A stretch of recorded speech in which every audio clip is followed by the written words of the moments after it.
დღევანდელი კვირა გახლავთ მეორე კვირა ყოველთა წმინდათა კვირიაკიდან. ასე იწყება 10 ათვლა. მთელი წლის განმავლობაში სანამ შემდეგი წლის ბეძვერისა და ფარისეულის კვირამდე არ მივალთ, კვლავ დავიწყებთ ესე ათვლას, რომ ყოველ კვირაზე ვიტყვით, რომ აი სულთმოფენობიდან მერამდენი კვირა, სულთმოფენობიდან ეს იყო მეორე კვირა, გასული კვირა იყო ყოველთა წმინდათა კვირა. ამიტომ ესე დავიწყეთ, შემდეგ კვირას მესამე კვირას ვიტყვით, იმაზე მეოთხე კვირას და თითოეულ აი ამ კვირას თავისი შესაბამისი სახარება აქვს და ქრონოლოგიითაც თითქოს ისე არის ეს ყველაფერი დალაგებული, რომ ჩვენ როგორც საფეხურები ხშირად მithქვამს, ზეციურ კიბეზე უნდა აგვიყვანოს. თუ კი ამას უსმენთ, თვალყურს ვადევნებთ და ჩართული ვართ ყოველივე ამაში. რა იყო დღევანდელი სახარების შინაარსი? კაცმა რომ თქვას, რაზე შეიძლება ვილაპარაკოთ? არაფერი. წერია ესეთი რამ, რომ მიდიოდა მაცხოვარი, დაინახა რომ პეტრე და ანდრია თევზაობდნენ, დაუძახა მათ, რომ წამოდით და მე თქვენ გაგცევთ კაცთა მებადურებათო, ატოვეს იმათმა ბადე და ნავი და გაყვნენ იესოს. ამის შემდგომ დაინახა იაკობი და იოანე, ასევე ძმები მამასთან ერთად თევზაობდნენ, დაუძახა იმათაც მიატოვეს მამაც, ნავით, ბადეს და გაყვნენ იესოს. ანუ ქრისტეს დაემოწაფნენ და გახდნენ მისი მოწაფეები და გახდნენ მისი მოციქულები. აი ამ სახარებას კითხულობს ყოველთვის აი ამ მეორე კვირას წმინდა ეკლესია და შეგვახსენებს ჩვენ, რომ რაღაცა ახალი ეტაპი იწყება, რაღაცა სიახლე იწყება. რა არის იცით ეს სიახლე? რომ სულთმოფენობის შემდგომ დაარსდა სწორედ ახალი აღთქმის ტაძარი. ახალი აღთქმის ეკლესია უბრალოდ, ტაძარი კიდევ სხვა რამე. ახალი აღთქმის ეკლესია, ანუ შესაკრებელი დაარსდა დაბადების დღესაც, იმიტომაც უწოდებენ სულთმოფენობას ეკლესიის დაბადების დღეს, რომ ახალი ეკლესია მაშინ დაიბადა. და რას ნიშნავს ეს დაბადება? თქვენ არ გეგონოთ, არ წარმოიდგინოთ, რომ ეკლესიის დაარსებაში გულისხმება ის, რომ ასეთი არქიტექტურული შენობები ააგეს, როგორცაც ჩვენ დღეს ვხედავთ. არა, ადამიანებმა დაიწყეს ქრისტეს სახელით შეკრება. ეს არის სწორედ ეკლესია, სადაც ქრისტეს სახელით იკრიბებიან და ქრისტეს სარწმუნოებით იკრიბებიან, სწორედ ის გახლავთ ქრისტეს ეკლესია. სხვა მეტი არაფერი. შენობა და ნაგებობა პირველ საუკუნეებში შენობა ნაგებობას ვინჩივის, ერთად შეკრების გამოც კი, ქრისტეს სახელის გამოც კი სიკვდილით ისჯებოდნენ ადამიანები. აქედან გამომდინარე, ჩვენ, როდესაც ვკითხულობთ მოციქულთა აი ამ პირველ დაძახებას და გამორჩევას, რომ იესო ქრისტე მათ მოუწოდა და ისინიც აი ესე გაყვნენ მას ყოველგვარი შეკითხვის გარეშე, ჩვენ თვითონ მიგვანიშნებს იმას, რომ ჩვენ თვითონაც ესევე ვართ მოწოდებულები. აი თითოეულ ჩვენგანს დაგვიძახა ქრისტემ და ამიტომაც ვრავართ ახლა. თუმცა კი მე მინდა გითხრათ, რომ დაძახებაში არ ყოფილა, რომ მოციქულები გახდნენ სრულყოფილები. ანუ დაუძახა პეტრეს და ამიტომ პეტრე გახდა მაშინვე, ესე იგი, ისეთი მოციქული, რომ უკეთესია. არ ვფიქროთ ასე, ჩემო ძვირფასებო. სახარებას კითხვას თუ გააგრძელებთ, ეს არის მეოთხე თავი. კარგად დაიმახსოვრეთ, სპეციალურად ვამბობ, რომ მეოთხე თავია, იმიტომ რომ გამოგადგება. მეოთხე თავშია მოთხრობილი, რომ დაუძახა და გაყვნა. მაგრამ სხვა ადგილას ვნახავთ ჩვენ, რომ პეტრეს ეთქვეს პირდაპირ მაცხოვარი, რომ განვეთ ჩემგან სატანაო, რამე თუ კაცისასაც ზრახავ და არა ღვთისასა. ამის შემდგომ ნახავთ თქვენ ადგილს, სადაც პეტრე იტყვის, საერთოდ არ ვიცნობ ამ კაცს.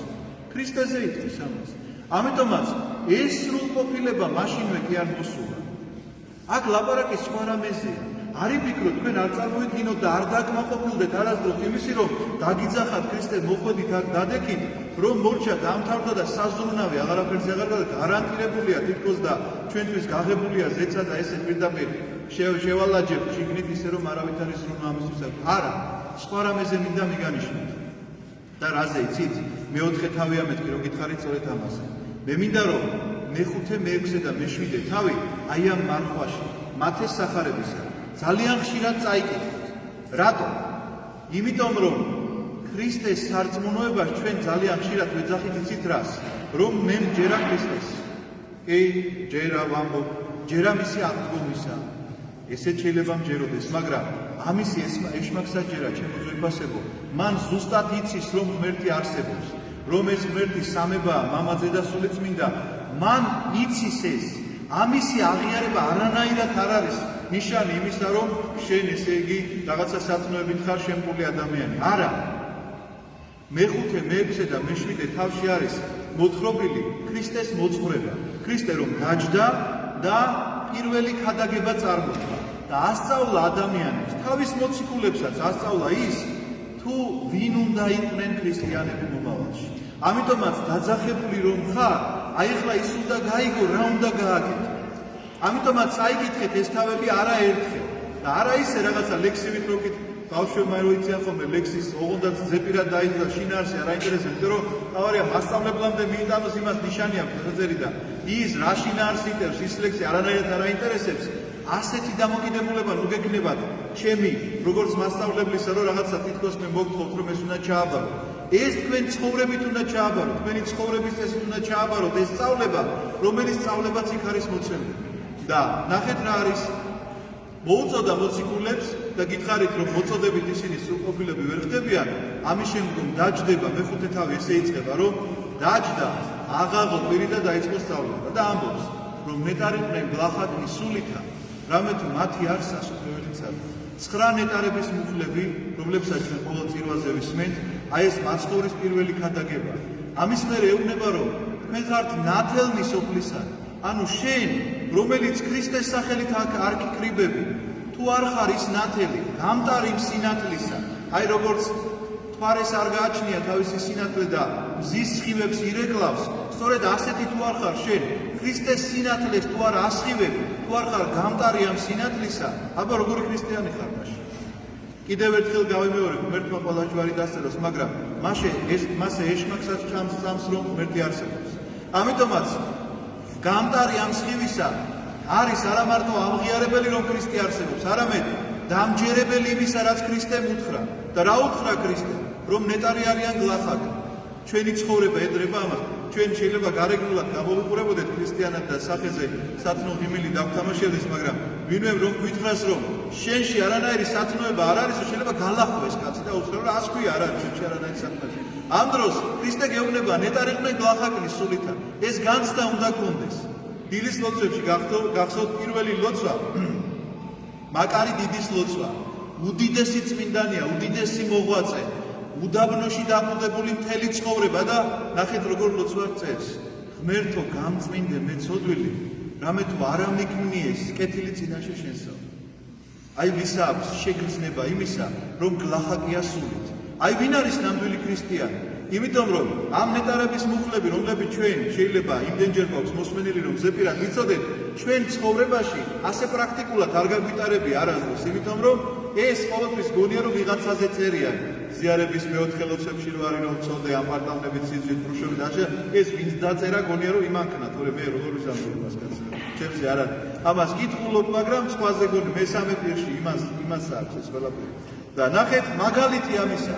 მაკარი დიდის ამ ლოცვისა, ყოველდღიურად უნდა გითხულობდეთ, მრწამსის შემდგომ პირველი ლოცვა. ღმერთო გამწმინდე, რამე თუ არა მიქმნიეს, არავით არის სიკეთე, არაფერი არ მაქვს გაკეთებული შენ წინაშე. ანუ სრულად ღატაკი ვარ სულით. ამისი აღიარება, ამისი ამოძახილი პირველი ქრისტიანული ნაბიჯია. ის რომ შვიდი უნდა იყო, ის რომ გულით წმინდა უნდა იყო, ეს ყველაფერი აქ არის მოცემული. პირველი ამ 9 ნეტარების მერე რომ ნათელი უნდა იყოს სოფლის, რომ მარილი უნდა იყო. რატომ მაინც და მაინც მარილი და რატომ არ წერია შაქარი? შაქარი უფრო ტკბილია ვიდრე მარილი. მაგრამ შაქარს არ აქვს ის თვისება, რაც აქვს მარილს. და იცით რა თვისებაა ეს? შენახვის თვისება. რასაც მარილს დააყრი, ის ინახება, აღარ ფუჭდება. ხო მართალია? ამიტომ მარილი უნდა იყოს შენ. რისი მარილი იცით? სარწმუნოებისა.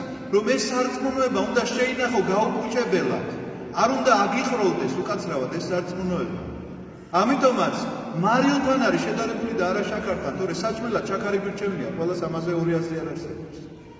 თუ მარილი განხარდეს, მეხუთე თავი ასე გრძელდება.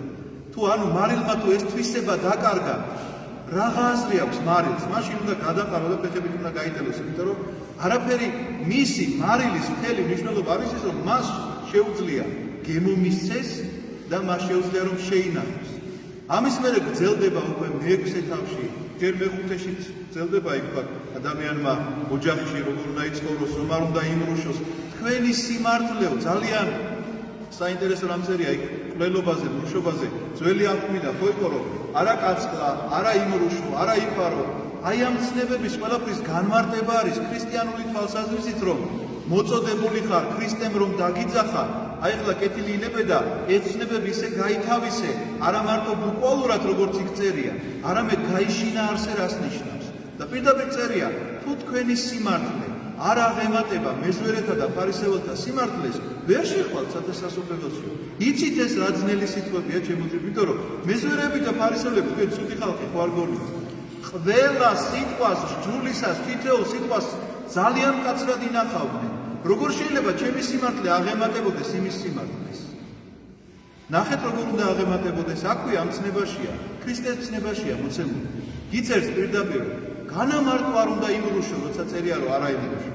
არამედ გულის თქმითაც კი არ უნდა შეხედო შენს ახლობელს და არ უნდა მოგივიდეს მასზე დილწი ფიქრები. განამარტო არ უნდა მოკლა ადამიანი და ეს არის საკმარისი, არამედ ისეთი სიტყვა არ უნდა უთხრა ადამიანს, რომელიცაც მოკლავ შენ მას. გულს მოუკლავ მას, შეიძლება სიტყვას. შეურაცხყოფ ადამიანს. ამიტომაც ვინც არ აღემატება აი ამ სიმართლით მეზვერეთა და ფარისეველის სიმართლეს, აბა რანაირი მოციქულია ის. მოციქულად ხართ ყველანი მოწოდებული, მაგრამ ეს ყველაფერი ხომ კიდევ ერთხელ მინდა გაგიმეოროთ, რომ კარგად გრძნობდეთ ამას ყოველივეს, რომ მაცხოვარმა ყველას მოგვიწოდა, მაგრამ სრულყოფილების შესაძენად მოგვცა ეს ქადაგება, რომელი ქადაგება ჩვენთვის საზეპირო უნდა იყოს, არა იმიტომ, რომ ტექსტს კარგად და გამართულად ვამბობდით, არამედ ცხოვრების წესად უნდა მქონდეს ეს, იმიტომ რომ მე მწამს ქრისტეს იმას კი არ ნიშნავს, რომ ქრისტე არსებობს როგორც ღმერთი. არა, მე მწამს ქრისტეს ინიშნავს იმას, რომ მე მჯერა თითოეული მისი სიტყვისა, რომ ასეთი უნდა ვიყო მე როგორც ქრისტიანი. მე მჯერა თითოეული მისი სიტყვისა, რაც მან თქვა, რომ მომავალში ეს ასე იქნება, წარსულში ეს ასე იყო. ესეც დავიჯერე, რა თქმა უნდა. და ამისი გადამოწმება შემიძლია, იმიტომ რომ წარსულს ასე თუ ისე მაინც შეძლებს ადამიანი მაგრამ მომავალს, რომელსაც ვერ გადავამოწმე, არ მაქვს მე საამისო გონება, რომ მომავალს შევხედო. მჯერა მისი, როგორც ღმერთისა, როგორც ჩემი მხსნელისა.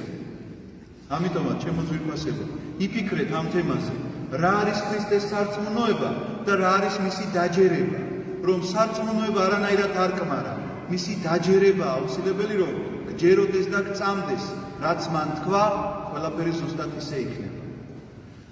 მე მინდა გითხრათ ასევე ორიოდე სიტყვით პეტრე პავლობის მარხვა მიმდინარეობს და გასულ კვირას ორშაბათ დღეს დაიწყო და რადგანაც ვერ გითხარით, რას ნიშნავს ეს პეტრე პავლობის მარხვა, დიდხანს არ შეგაწყეთ, თავს ორიოდე სიტყვით გეტყვით. წავიკითხე ეს ისტორია, არ ვაპირებდი, თქვენს უბრალოდ გუში რაღაც შემთხვევით შემხვდა და წავიკითხე, რომ რატომ დაწესდა პეტრე პავლობის მარხვა. ეს ხო მოგვიანებით დაწესებული მარხვა. ეს იყო ერთგვარი კომპენსაცია, ვინც ვერ მოახერხა დიდ მარხვის დროს, ან მარხვა შეენახა, ან კიდევ ვერესია. რატომ დაწესდა? იცით რომ იყო ძალიან დიდი დევნულება პირველივე საუკუნეებში, ეხლა ეს მოციქულთა დროს არა, მოციქულთა მოწაფეების დროს დაწესებული მარხვა.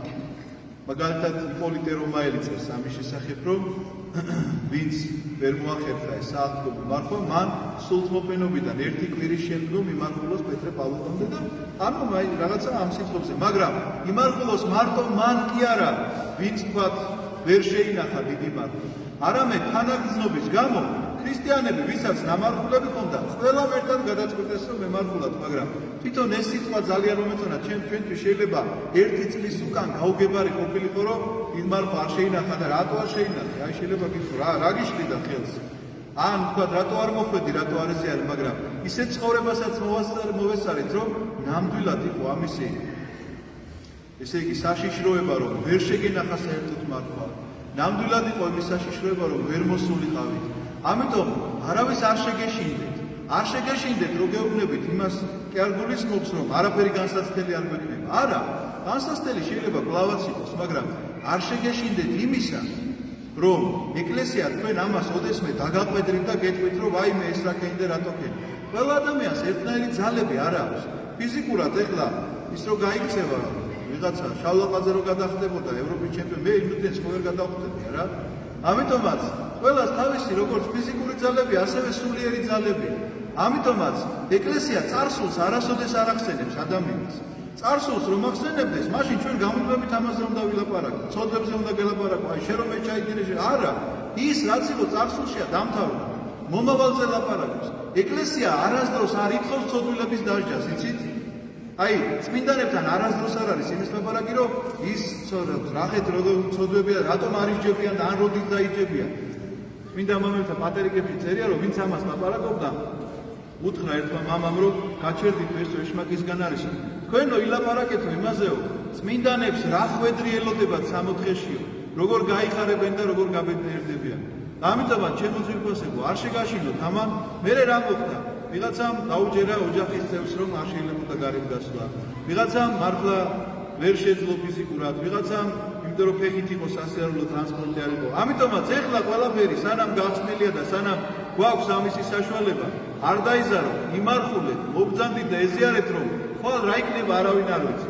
მოგეუბნებით ერთი წლის უკან ვიღაცას რომ ეთქვა, რომ შენ ვერ წახვალ ამ გომას წირვაზე, იმიტომ რომ არ იქნება ამის საშუალება და თუ წახვალ დაგიჭერენ ამ მსგავს, შეიძლება გაქცინებოდა, მაგრამ წელს ხო ნახეთ რომ ეს რეალური ამბავი იყო. ამიტომაც ჩემო ძვირფასებო, სანამ არის ამისი საშუალება, სანამ არის ამისი დრო, უნდა იყოთ ისეთი ქრისტიანები, რომ არა მარტო მოწოდებულები, არამედ დამჯერე ქრისტიანები, ქრისტეს სიტყვის დამჯერეები და დადგეთ კვირის წირვაზე, მოემზადოთ ზიარებისთვის და თან დაემორჩილოთ იმ კანონებსაც, რომელ კანონებსაც გავალებენ, რომ რაღაცა თქვა აუცილებლობა რაც არის, თუ არის პირვადესაც, რომ გაიგეთეთ ეს არაფერი პრობლემა არ არის. ქრისტესთან მიდგე და პირვადე კი არა, თუ გინდათ ის რა ქვია, ელექტროშემდუღებლის ფარი გამიგეთო, რა პრობლემა? თავარია ქრისტესთან მიდგე. თავარია ზიარება არ დაიზაროთ და არ იზარმაცოთ არც მარხვა და არც ლოცვა, რომ მოხვიდეთ ზიარებაზე და შეგარგოთ ღმერთმა მერე ეს წმინდა საიდუმლო ამინ. დალოცვილი და გახარებული გამოვიდეთ ღმერთმა.